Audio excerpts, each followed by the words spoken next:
Selamat malam teman-teman. Malam. Apa kabar? Baik. Oke. Terima kasih untuk kesediaan waktu dari teman-teman. Saya sendiri Immanuel Oke. Saya calon guru penggerak angkatan 9. Di sini saya mau berbagi praktik baik tentang budaya positif untuk proses diseminasi budaya positif, dan saya mau berbagi pengalaman praktik baik ini kepada teman-teman rekan sejawat saya. Teman-teman bisa menyimaknya dengan baik? Siap. Oke, terima kasih. Next. Ini berbicara tentang budaya positif ini, kita melihat bahwa budaya positif itu merupakan perwujudan dari nilai-nilai atau keyakinan universal yang diterapkan di lingkungan sekolah. Kalau keyakinan universal ini biasanya nilai-nilai positif atau nilai-nilai yang sudah ditanamkan atau menjadi karakter kebiasaan kita di lingkungan sekolah. Untuk konsep budaya positif ini ada 8. Yang pertama, perubahan paradigma belajar dari yang lama dengan yang baru. Yang kedua, tentang disiplin positif. Yang ketiga, nilai kebajikan universal. Yang keempat, kebutuhan dasar manusia. Yang kelima, motivasi perilaku manusia. Yang keenam, posisi kontrol guru. Yang ketujuh, keyakinan kelas. Dan yang terakhir, segitiga restitusi. Nah, mungkin materi ini sekaligus sebagai bahan refleksi untuk kita teman-teman guru ya. Bagaimana dalam proses pembelajaran di sekolah, apalagi di dalam kelas, yang dulunya kita seperti apa, mungkin dengan materi ini kita sedikit bisa berefleksi, bisa berubah ke arah yang lebih baik. Dan untuk budaya positif ini, saya pikir prakarsa perubahan kita mulai dari diri kita, sehingga bisa membawa dampak pengaruh terhadap teman-teman, kepada siswa maupun kepada terhadap komunitas kita. Yang pertama, tentang paradigma baru. Paradigma baru pembelajaran kita merupakan pembelajaran yang dirancang berdasarkan prinsip pembelajaran berdiferensiasi, sehingga siswa belajar sesuai dengan kebutuhan berdasarkan tahap perkembangan sesuai teori psikolog modern. Yang kalau psikolog lama itu stimulus respon, kalau yang baru itu teori kontrol, untuk mewujudkan profil pelajar Pancasila. Yang berikut ini miskonsepsi teori, tentang miskonsepsi teori kontrol. Kalau kita dulu berpikir bahwa guru itu dia yang setel murid atau kontrol murid sepenuhnya. Dulu juga bahwa semua penguatan positif itu dia efektif dan bermanfaat. Yang berikut, ilusi bahwa kritik dan membuat rasa bersalah mampu menguatkan karakter. Ini mungkin kita bisa berefleksi, kita kadang-kadang membuat siswa itu merasa bersalah. Yang berikut, ilusi bahwa orang dewasa berhak memaksa, padahal sebenarnya tidak. Yang berikut, nah ini contoh pembagian perubahan teori stimulus respon ke teori kontrol dari Dr. William Glasser, ini seorang psikiater. Yang ini bisa teman-teman bisa lihat bahwa di bagian sebelah itu tentang stimulus respon, yang di sebelah itu teori kontrol. Ini contoh realita kebutuhan kita sama. Ternyata realitas kebutuhan kalau menurut teori kontrol itu berbeda.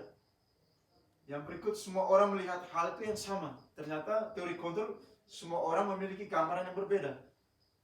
Dan seterusnya sampai di yang terakhir.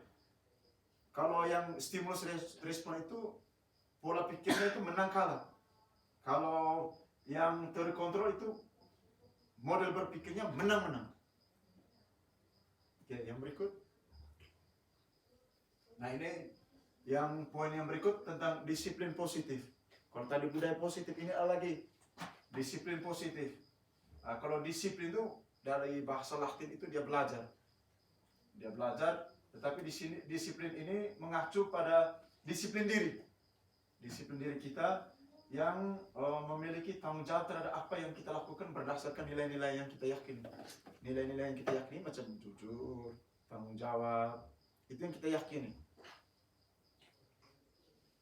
Disiplin positif merupakan cara penerapan disiplin yang bertujuan untuk menumbuhkan kesadaran serta memberdayakan peserta didik tanpa imbalan atau penghargaan, ancaman atau hukuman. Sebagai pendidik, tujuan kita itu menciptakan anak yang memiliki disiplin diri sehingga mereka bisa berperilaku dengan mengacu pada nilai-nilai kebajikan universal dan memiliki motivasi intrinsik dan bukan ekstrinsik. Kalau motivasi intrinsik itu berarti motivasi dari dalam diri yang muncul dari karena memang dia niatnya mau berubah, bukan karena ada paksaan, dorongan. Kadang-kadang kita di sekolah tuh anak-anak motivasi mesti kita pompa dulu baru bisa termotivasi. Ya patah sih. Ya. Yang berikut, ini omong tentang nilai-nilai kebajikan. Nilai-nilai kebajikan itu sifatnya positif, yang merupakan tujuan mulia yang ingin dicapai oleh setiap individu. Nilai ini merupakan payung besar dari sikap dan perilaku kita atau nilai yang merupakan fondasi kita berperilaku. Contohnya itu nilai profil pelajar Pancasila. Kalau di sekolah kita itu ada 5 nilai karakter yang itu menjadi nilai-nilai kebajikan yang universal. Contoh kejujuran, disiplin, tanggung jawab, kerja keras, dan kerjasama. Yang berikut, kita juga harus belajar, sebagai guru kita harus belajar tentang teori kebutuhan dasar manusia. Kebutuhan dasar manusia itu segala sesuatu yang kita lakukan untuk mendapatkan apa yang kita inginkan. Itu menjadi kebutuhan.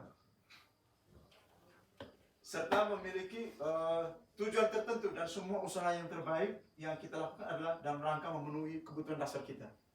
Nah ini nanti sebentar ada 5 kebutuhan dasar manusia. Nah ini 5 kebutuhan dasar manusia. Ini menurut William Glasser tadi. Yang pertama itu kalau kita dalam kelas kita lihat perilaku anak-anak, kita tahu dia punya kebutuhan. Yang pertama kebutuhan untuk bertahan hidup atau survival life. Nah ini, kalau untuk bertahan hidup misalnya kita lihat di sekolah anak-anak cari jajan, untuk makan, untuk minum. Itu dia punya kebutuhan untuk hidup. Yang kedua, penguasaan atau kebutuhan atas kebutuhan pengakuan atas kemampuannya. Ini merupakan, mungkin teman-teman bisa lihat perilaku anak-anak kita. Ya, ini ada teori yang mengatakan bahwa gerak-gerik atau tindakan siswa ini mau mencerminkan mereka punya penguasaan. Kadang-kadang di dalam kelas itu mereka buat seolah mereka itu kuasa dalam kelas. Yang berikut, yang ketiga, kesenangan atau fun. Nah, kalau kesenangan ini kita lihat mereka ini kadang-kadang kita mau paksa mereka tidak, mereka maunya senang. Itu mereka punya kebutuhan. Mereka mau tertawa, mereka mau nyanyi, mereka mau main, mau lompat, itu hanya mereka punya kebutuhan dasar itu untuk kesenangan. Yang keempat, kasih sayang dan rasa diterima. Nah ini ada juga yang kebutuhan siswa kadang-kadang mereka manja. Ini lebih ke kebutuhan kasih sayang untuk rasa diterima. Yang terakhir, kebebasan. Ini kebutuhan akan pilihan mereka. Ini memang kita tidak bisa paksa. Karena kan kalau kita mau memberikan anak-anak tidak bebas. Mereka mau pilih sesuatu menurut mereka punya pilihan. Mereka mau bebas. Nah ini tentang 5 kebutuhan dasar manusia. Yang berikut, ini teori motivasi perilaku manusia. Ini mungkin kita juga sambil berefleksi, apalagi kita dalam suatu komunitas. Ini motivasi perilaku yang pertama itu untuk menghindari ketidaknyamanan atau hukuman. Misalnya ini, saya guru olahraga, kalau saya tidak buat, misalnya tidak membuat sesuatu, saya tidak merasa nyaman dengan, atau saya tidak hadir dalam satu pertemuan guru olahraga, itu saya rasa beban. Kenapa? Saya merasa saya tidak nyaman, atau kena hukuman, merasa tidak nyaman dengan situasi. Itu motivasi perilaku manusia. Yang kedua, ini kalau motivasi yang seperti ini motivasi gagal. Ciri motivasi gagal. Yang kedua juga untuk mendapatkan imbalan atau penghargaan dari orang lain. Ini kan kadang perilaku manusia ini tunggu supaya saya buat ini supaya saya mendapat penghargaan, supaya saya nama diomong terus oleh pimpinan, supaya saya nama ini anak-anak omong bilang yang baik-baik. Nah itu contoh perilaku. Ini juga motivasi gagal.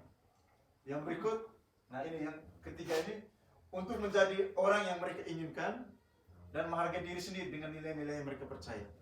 Nah ini yang ciri yang berhasil ya, melakukan sesuatu itu karena mereka yakin dan percaya, mereka ingin dihargai, mereka ingin menghargai dirinya sendiri, bukan karena paksaan dari orang lain. Oke, yang berikut, ini perbedaan kalau di sekolah, ya di sekolah kita ada hukuman, ada konsekuensi. Memang selama ini kita lihat ada perbedaan hukuman, konsekuensi dan restitusi. Kalau hukuman itu misalnya kita lihat anak buat salah itu kita langsung refleks, kau push up, contoh. Oh kau skor jam, itu hukuman. Atau anak datang terlambat bilang kau lari keliling lapangan, itu hukuman. Tetapi yang lebih halusnya lagi itu dengan istilah konsekuensi. Ya, ini ada dia punya ciri-ciri. Kalau hukuman tadi tidak terencana, murid tidak dilibatkan atau tidak tahu yang akan terjadi, bersifat satu arah, berupa hukuman fisik dan psikis. Saya yakin teman-teman di kelas juga seperti itu. Ya. Yang berikut, konsekuensi. Kalau konsekuensi ini kita libatkan siswa. Siswa juga tahu dia punya aturan. Dan guru selalu memonitor siswa. Dan siswa itu kita buat tidak nyaman. Misalnya ini, kalau kau buat sesuatu, kalau misalnya kau datang terlambat, konsekuensinya apa? Ya, kalau kau isap rokok, konsekuensinya apa? Begitu. Itu siswa langsung tahu. Oh, kalau saya isap rokok, saya sudah tahu konsekuensinya ini. Yang berikut, restitusi. Kalau restitusi ini, bagaimana kita menciptakan situasi supaya siswa itu menyadari kesalahannya sendiri dan mencari jalan untuk memperbaiki kesalahan. Ya, situasi itu. Yang berikut, nah, ini posisi kontrol guru. Ya, teman-teman, ini kita bisa sambil berefleksi bahwa posisi kontrol kita guru di sekolah itu ada macam-macam. Ada yang penghukum, ada pembuat merasa bersalah, ada yang sebagai teman, ada sebagai pemantau, ada yang sebagai manajer. Ya. Kalau penghukum ini nih, itu kalau kita lihat anak terlambat, kalau kau push up atau kau pulang, itu kita penghukum. Dan ciri ini saya refleksi sendiri, saya pikir ini yang penghukum ini yang paling hebat, anak-anak takut. Ternyata ini identitasnya gagal. Dan ini dia paling dasar penghukum ini. Yang kedua, membuat rasa bersalah. Ini contoh misalnya ini barang, baiklah kau tidak buat. Kalau kau tidak buat ini, saya pasti sebentar saya kepala sekolah marah. Kau tidak kasihan saya kan? Nah, itu buat dia merasa bersalah. Gitu. Yang berikut, teman. Teman ini kadang-kadang kita guru berada pada siswa, kita sebagai teman. Ayolah, kamu tidak kasihan saya kan? Nanti sebentar saya bantu. Tenang, saya bantu. Itu kita sebagai teman. Pemantau. Kalau pemantau ini dia lihat dari aturan-aturan. Anak-anak terlambat dia bilang, coba kau lihat di buku tertib ini. Kalau terlambat poinnya berapa? Kalau kau bolos itu kalau lihat di tertib itu bobotnya berapa? Itu pemantau. Yang posisi terakhir manajer. Kalau manajer ini, ya ini posisi paling ideal. Ya, posisi paling ideal. Bagaimana dia sikapnya lebih sabar, dia ajak murid atau anak-anak untuk refleksi sendiri. Ya, sekaligus dia memotivasi, siswa. Ini posisi sebagai manajer. Mungkin sepintas ya saya tunjukkan video contoh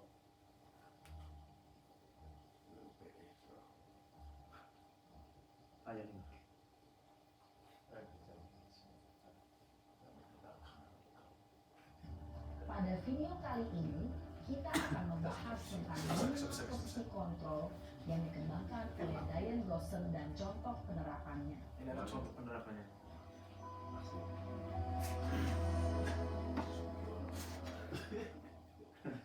Lima posisi kontrol itu adalah: 1. Posisi penghukum.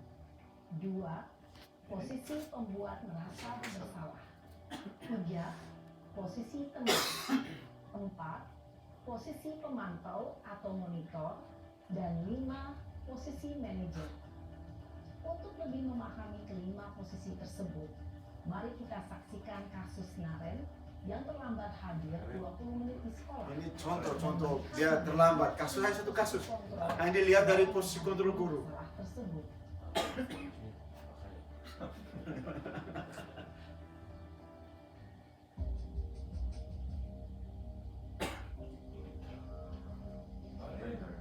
Baik sini. Ya. Siapa? Ini ngamuk-ngamuk. Marah-marah. Sini kamu. Selamat pagi, Bu. Selalu terlambat. Kamu deh, pasti terlambat. Maaf, Bu. Saya Apa? Apa coba? Alasan kamu apa lagi? Kapan sih kamu tidak terlambat? Malas sekali ya kamu jadi anak. saya Dasar pemalas.